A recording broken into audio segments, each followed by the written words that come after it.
Hello there, people of the internet. As I look at my things, I tend to notice I have some correlations between a lot of the things that I own. And I think it speaks volumes towards what my opinions are, because my opinions tend to kind of dictate the things that I have and what categories I classify them in. And I was just over here thinking to myself, I have this Japanese Type 1 Arisaka, which is like a Japanese Carcano hybrid rifle. And I was looking at it, and I was looking at the length of the barrel, and I was like, I bet this is going to be a fairly accurate rifle, depending on the twist rate that's actually inside this thing. And then I was like, I wonder if it's as accurate as my 6.5 Swede rifle. And I was just sitting here thinking to myself, well, they're both 6.5 rounds, etc., going through all the stuff inside my head. And I was like, aren't all 6.5 rounds fairly accurate? That's just the nature of the 6.5 millimeter cartridge. And then I started thinking to myself, you know, if I had to pick a bullet that I would say is the most superior round at long distances, I would probably give it to the 6.5 millimeter.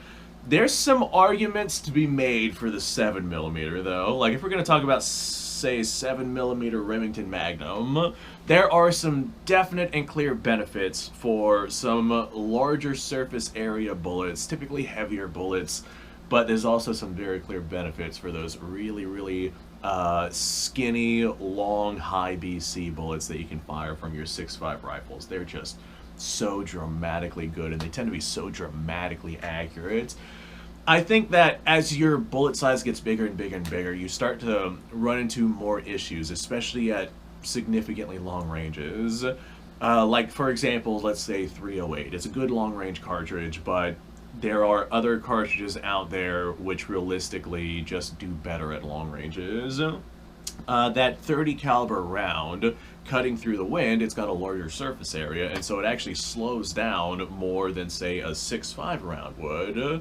So, say at 1,000 yards, I think that there's certain loadings of, say, 6.5 Creedmoor that actually impart more energy onto your target at that extraordinarily long distance than, say, 308 would. Now, does that matter? I doubt it. 308 still has plenty of energy to be able to put down pretty much anything at that distance if you can manage to do your part and hit where you have to hit.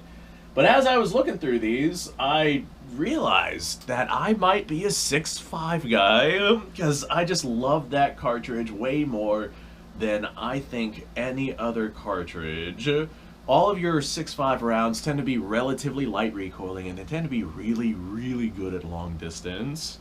And I realize I have a bunch of different 6.5 rifles.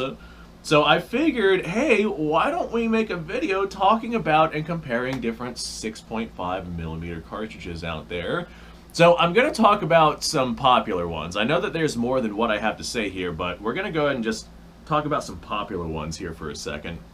I think that the big elephant in the room is going to be a 6.5 Creedmoor. And 6.5 Creedmoor is extraordinarily comparable to 6.5 Swede, which we will also talk about here in a sec.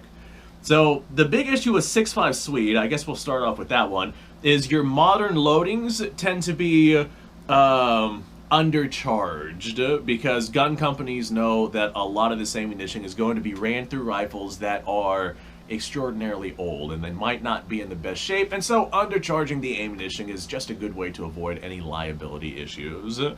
So if we're talking about factory produced 6.5 Swede, like 6.5 by 55 Swede ammunition for running in rifles like, is this it? Yeah, this is it right here. Running in rifles like this right here, this is a Carl Gustaf rifle. That is going to be approximately a 140 grain bullet. We're just going to go with 140 grain bullets. You can shove whatever bullet weight you want in this thing and get different results, but just for simplicity, we're going to focus on 140 grain. As a matter of fact, whenever we take these out to the range to test them, probably in a part 2 video, might be in this one, but probably in a part 2 video, just because I don't want this video to go too long. Whenever we take these out to the range to test them, I will be using 140 grain bullets. So factory ammo with a 140 grain bullet, probably going to be about 2,700 feet per second. I think that's a good leeway point for that particular cartridge. And that's approximately the same speed that you're going to be seeing from 6.5 Creedmoor as well. They both fire the same bullet at gosh darn near the same velocities, if we're talking about factory-made ammo. Now, the big benefit with 6.5 Creedmoor is it is a shorter cartridge. I think it's a 48 millimeter versus the 6.5 Swede at 55 millimeter. That being said, the 55 millimeter obviously has more case capacity, so you can load it up to be a little spicier than your 6.5 Creedmoor. If you were to do a full proper loading of 6.5 Swede and fire it through a rifle that can actually handle it, you're probably going to be looking at that 140 grain bullet moving 2,900 feet per second. You might even be able to push the 3,000 feet per second if you load it like super spicy. But we're going to go and call it 2,900 feet per second. But for all intents and purposes, just because most factory ammunition is going to be 2,700 feet per second approximately, we're going to go ahead and say 6.5 Swede is comparable to 6.5 Creedmoor. Because if you want to start hand loading, then you can make anything happen. I can make gallery loads and send that pillet like 1,000 feet per second. Hand loading makes everything else completely null and void with what it is that we're talking about here. So that right there is a pretty gosh darn respectable round. If we have a fully loaded 6.5 Swede, that's a scary round, and I bet it is extraordinarily good at really long ranges, but I should probably load test that before I go making those claims. But the beauty about that is a lot of people on the internet have load tested it already. If you're curious, I'm sure a quick Google search will tell you everything you need to know. So the 6.5 Swede and the 6.5 Creedmoor, both 140 grain bullets at about 2,700 feet per second. That's very respectable, and that can do a lot. But if we start looking at your less common 6.5 rounds, like say for example 6.5 Jap out of my Arisaka Type 1 here, or maybe some 6.5 Creed, or not 6.5 Creedmoor, 6.5 Carcano, which I think is one of the bigger 6.5 rounds that is slept on, just because a lot of these rifles are claimed to be inaccurate, and there's a lot of reasons for that. But if you use the right bullet weight with the right diameter, and you send it through a barrel that's not destroyed because it's got gain twist rifling that's been cut down, then these rifles can be exceptionally accurate. This particular one is clearly a sporterized long rifle, and the barrel has definitely been cut down, so I doubt this one would be all that accurate. But I do have some extraordinarily accurate Carcanos, and I've made videos on one in particular that is really, really accurate. If you want to see that, I recommend going to look that up, because boy, that was a good video. But the 6.5 Carcano and the 6.5 Jap are pretty much neck and neck in terms of what bullet weight they send at what velocity. If we're looking at a 140 grain bullet, both of these are going to be traveling at about 2,500 feet per second, give or take. I know that the Carcano round tends to be about 50 feet per second slower, but realistically, with the discrepancies between cartridges, like, that's such a small amount to the point where we wouldn't even notice that. So a 140 grain bullet, 6.5 round at 2,500 feet per second is still very, very respectable. That is well within the realms of having a good, accurate, long-range cartridge, especially if you have a good, accurate rifle. I know a lot of people complain about Carcanos, and if you have everything set up right, they can be accurate. But with something like 6.5 Jap from an Arisaka of any kind, take your pick, especially one that has a nice long barrel on it so you get the best possible velocity that you can, it goes to show just how accurate and how capable a 6.5 round at these velocities can be. We all know how devastating the 6.5 round was in the Second World War, not just against the United States, but I know it was used very adamantly in China as well. Like, if you want to dive down that rabbit hole of horrible, horrible things the Japanese did during the Second World War, then again, a quick Google search will do you well. So I think as far as the 6.5 rounds go, we have two different classes. We got the 6.5 Jap and 6.5 Arisaka. Those aren't particularly powerful. They tended to be heavier bullets. I think those, whenever they were in military service, were a 160 grain bullet versus the 140 that we'll be using.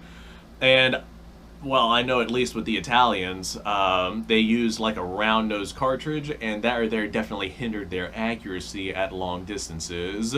But you go throwing a modern style Spitzer cartridge in that, and I think that you're gonna see significantly better accuracy at longer ranges. I'm not sure when the Japanese went from round nose bullets to Spitzer cartridges, but I do know that it happened because I have some military surplus 6.5 Jap that is in fact Spitzer bullets.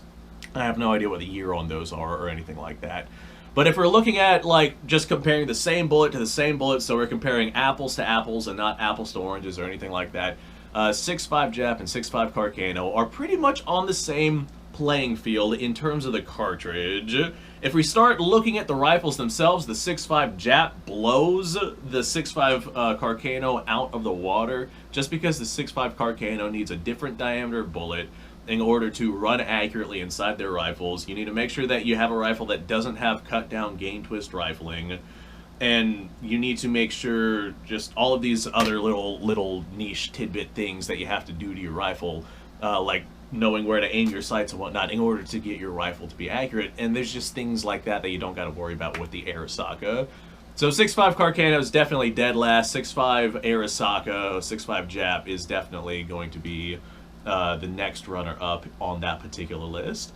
I would call 6.5 Swede and 6.5 Creedmoor pretty much neck and neck until we start hand loading, in which case I guess the silver medal would be that 6.5 Creedmoor spot, just because of the lack of case capacity, and 6.5 Swede, if you go ahead and load it properly, then you have the potential to have a really, really good golden child of a round. So that is the gold medal winner as far as I'm concerned with proper hand loads.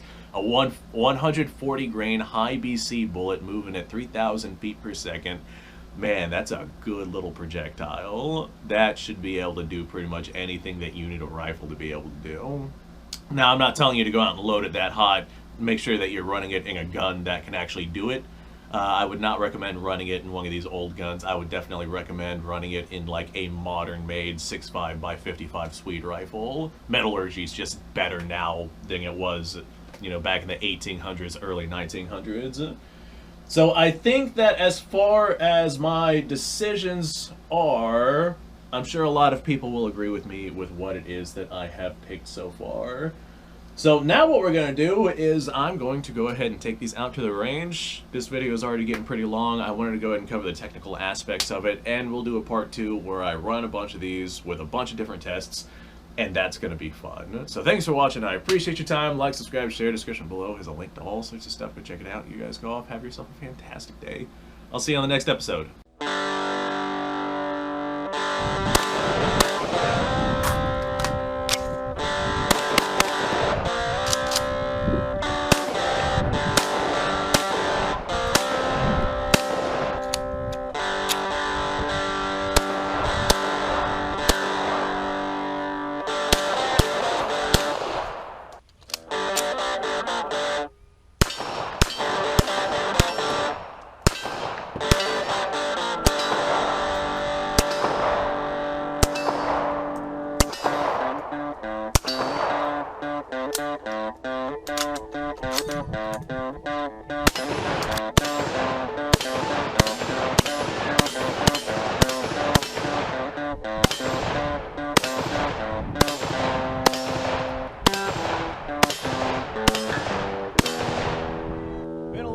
Since I've done this.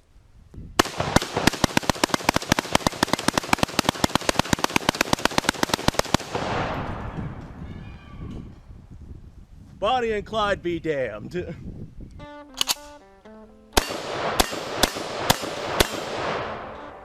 poor man's Garrett.